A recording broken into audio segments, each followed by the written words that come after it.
When I got pregnant, I thought it would be the thing that glued us together forever. Daniel and I had been married for 4 years, and while things weren't always perfect, I believed having a baby would change the way he looked at me. I pictured him holding my hand in the delivery room, whispering encouragement, crying when he saw our little girl for the first time. I thought that would be the moment where everything reset, where we became a team again. Instead, I ruined it before it even began. Daniel had always been quiet. Not timid, not weak. Just quiet. He worked long hours, came home tired, and while he loved me, he wasn't the type to shower me with attention the way I wanted. I used to complain to my sister that he was emotionally unavailable, but deep down I knew he just expressed love differently. He cooked dinner, he made sure the car had gas, he rubbed my back when I was sick. But it wasn't enough for me. I wanted big, dramatic gestures, words of reassurance every day. And when I didn't get them, I started painting a story in my head where Daniel wasn't just neglectful. He was cold, unfeeling, maybe even cruel. By the time I was 8 months pregnant, I was bitter. He'd missed a couple of doctor's appointments because of work, and I convinced myself that meant he didn't care. I told friends he was dismissive, that he snapped at me, that sometimes he made me feel small. None of that was really true. Not in the way I described it. But the more I told the story, the more real it felt to me.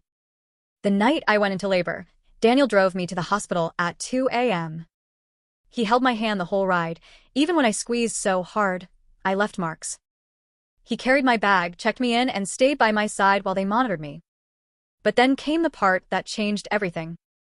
During TRIA, the nurse asked if I felt safe at home. It's a routine question, one they ask every woman in labor, but I froze. I remembered all the times I'd complained to my sister, all the exaggerated stories I'd told my friends, and without thinking, I hesitated just a second too long. The nurse's eyes narrowed. "Do you feel safe with your husband?" she repeated. And instead of immediately saying yes, I stammered, "Well, sometimes he can be harsh." Daniel's head snapped toward me. "What?" he whispered. The nurse excused herself and came back with another staff member. They asked more questions. Did he yell? Did he ever hurt me? Did I feel like I could trust him? I panicked, caught in a lie I hadn't even meant to tell, and I doubled down. I said he had a temper, that sometimes I was afraid of him. Everything snowballed after that. Security was called. Daniel was asked to leave, just until we can make sure Mom feels comfortable. I watched his face crumble as he tried to explain. "She's lying," he said, voice cracking. I would never hurt her, but they didn't listen. Hospitals don't take chances when it comes to abuse claims. They escorted him out while I lay in the bed, tears streaming down my face. Not from contractions, but from what I'd just set in motion. He wasn't there when our daughter was born. He wasn't there to hear her first cry, to cut the cord, to hold her tiny body against his chest.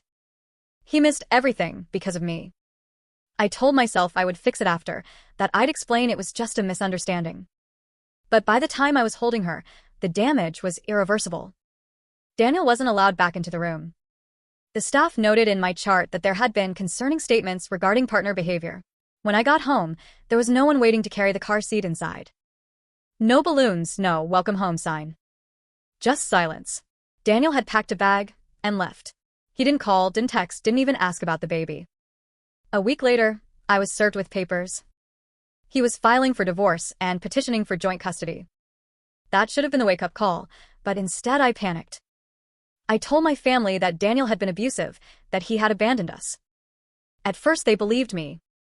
My mother cried. My sister said she always knew something was off about him. But then Daniel fought back. He got a lawyer. He provided years' worth of text messages, photos, and voicemails proving he had never been anything but loving. He even had character witnesses. Neighbors, co-workers, his own boss. All swearing he was gentle, respectful, kind. Suddenly, the spotlight turned on me. Why had I said those things in the hospital? Why had I implied he was dangerous when he wasn't? I didn't have an answer that made sense. The truth, that I'd been bitter and wanted attention, sounded pathetic even in my own head. The custody battle was brutal. The court ordered evaluations. I had to sit across from Daniel in a sterile room while psychologists asked if I had lied. He never raised his voice. He never even looked at me with anger. He just looked broken. Like the woman he trusted most had shattered something he couldn't put back together. In the end, the judge gave him joint custody. He got weekends, and every Wednesday night. The first time he came to pick up our daughter, she reached for him instinctively, and I felt something crack inside me. She recognized him, even though he hadn't been there at the start. She clung to him like she knew he was safe. Safer than me. Now, a year later, Daniel is suing me for full custody. His lawyer is arguing that I endangered our daughter by making false claims. And honestly, they're right. My mother barely speaks to me. My sister called me toxic. Friends who once comforted me have distanced themselves. Everyone sees me for what I am, a liar who let her need for attention steal a father from the delivery room. Daniel has a new partner now. She posts photos of my daughter on social media. Smiling, playing, looking happier than she ever does with me. And every time I see those photos, I realize what I've lost. Not just a husband. Not just a family. But the trust of the one person who would have given everything for us. I thought I was making a small mistake that could be brushed off. Instead, I rewrote our whole story in a way that can never be undone. And the worst part is knowing that when my daughter grows up and asks why her father missed her birth, the answer will always be the same, because of me.